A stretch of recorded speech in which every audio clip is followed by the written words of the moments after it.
Imagine uma Copa do Mundo sem eliminatórias, sem transmissão de TV, sem milhões de torcedores das arquibancadas e com seleções viajando de navios por semanas para disputar o torneio.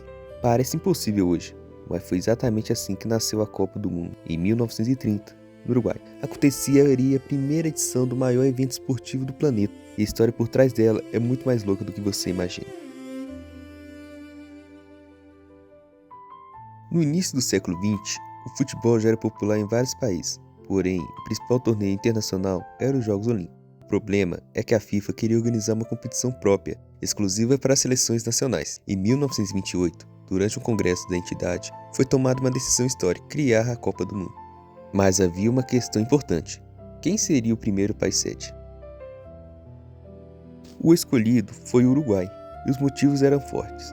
O país havia conquistado as medalhas de ouro no futebol olímpico de 1924 e 1928, sendo considerada a maior potência do futebol mundial naquele momento. Além disso, em 1930, o Uruguai comemorava o centenário de sua independência e prometeu pagar todas as despesas de viagem e hospedagem das delegações participantes. O governo uruguaio investiu pesado e construiu o lendário Estádio Centenário, que se tornaria um dos maiores templos do futebol mundial.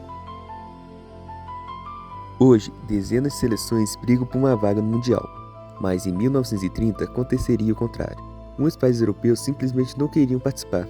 A viagem até o Uruguai era longa, cara e cansativa. Algumas seleções precisavam passar mais de 2 semanas em alto mar. Por causa disso, gigantes do futebol da época recusariam o convite. No final, teriam apenas 3 seleções participantes do torneio, nas quais foram o Uruguai, Argentina, Brasil, Chile, Paraguai, Bolívia, Peru, México, Estados Unidos, França, Bélgica, Romênia e a Iugoslávia. Só para ter uma ideia, a delegação francesa levou quase 15 dias para chegar ao Uruguai. As seleções da Bélgica e Romênia viajaram juntas no mesmo navio. No dia 13 de julho de 1930, a bola rolou pela primeira vez em uma Copa do Mundo. Na verdade, 2 jogos aconteceriam simultaneamente. A França venceu o México por 4-1. Enquanto os Estados Unidos derrotaram a Bélgica por 3-0. E foi justamente um francês que marcou o primeiro gol da história dos mundiais. Lucien Lionel entrou pela eternidade a marcar o primeiro gol da Copa do Mundo. A campanha do Brasil na primeira edição foi decepcionante.